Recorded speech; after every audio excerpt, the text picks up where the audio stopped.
describe him to me. And Muslims, look at the description of your Rasul. And for some, this would be the first time you hear what your Prophet looked like. I saw a man of striking appearance. ظاهر الوضاء أبلج الوجه, radiant face, حسن الخلق, beautifully created. لم تعبه الثجلة, his belly wasn't protruding. ولم تزر به السعلة, nor was his head disproportionate and small. وسيم قسيم, proportionate and delicate, finely made, a specimen of a creation. في عينيه دعج, in his eyes there was a contrast. The dark was immensely dark, the white was excessively white. وفي أشفاره وطف, and his eyelashes were long. وفي صوته صهل, and in his voice was a natural echo. وفي عنقه سطع, and his neck was elegantly long. وفي لحيته كثاثة, his beard was full and thick. أزج أقرن, his eyebrows were arched, but they were not joint, it was separated. In summit فعليه الوقار, when he was silent, dignity covered him.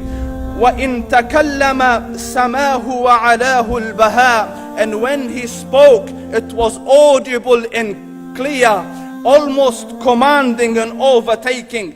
أجمل الناس وأبهاهم من بعيد, from afar the most striking and outstanding in appearance. وأحسنهم وأجملهم من قريب, and when he came near, the best of them and the most handsome of them in closeness. حلو المنطق, such an exalted and sweet level of logic. Like when he used to speak, it was so coherently logical, it was smooth and easy to understand.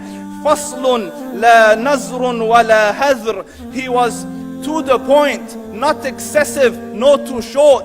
كأن منطقه خرزات نظم يتحدرن, his logic, his utterances, his words were like jewels coming out of a necklace, calculated, polished, one after the other, it would flow magically. ربعة, he was medium in height. Your eye didn't have to strain to look up at him, nor was it tedious to look down at him. He was a comfortable sight to look at.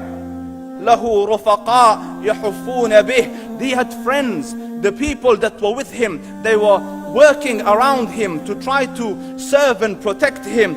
إن قال سمعوا لقوله, when he used to say something, they used to hearken to what he used to say. وإن أمر تبادروا إلى أمره, when he commanded, they used to compete to fulfill the command. This is Muhammad Rasulullah. This is Muhammad Rasulullah. Anas ibn Malik says, he says, I came out one night, it was the full moon night.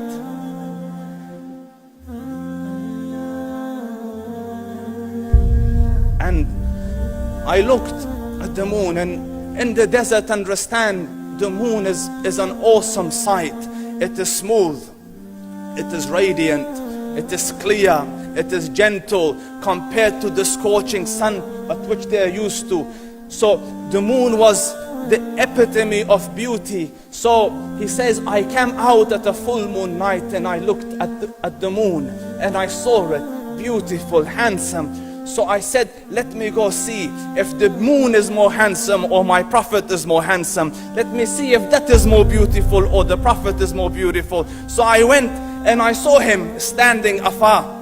So I looked at his face and I looked at the moon, and I looked at his face, and I looked at the moon, and I looked at his face, and I looked at the moon, and he said, Wallahi, he was more handsome than the moon in its entirety. That is just the look of your Rasul. Aisha radiyallahu anha says, I was sewing with the needle, my needle dropped in the dark, I couldn't find it. I said, Ya Rasul, I can't find it. He moved his face close, and I swear, out of the radiance of his face, I found my needle.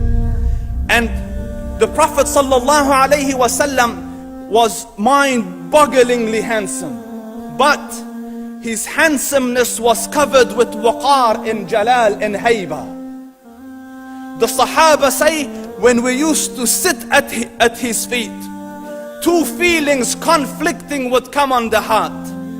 The first one, you wanted to look at him.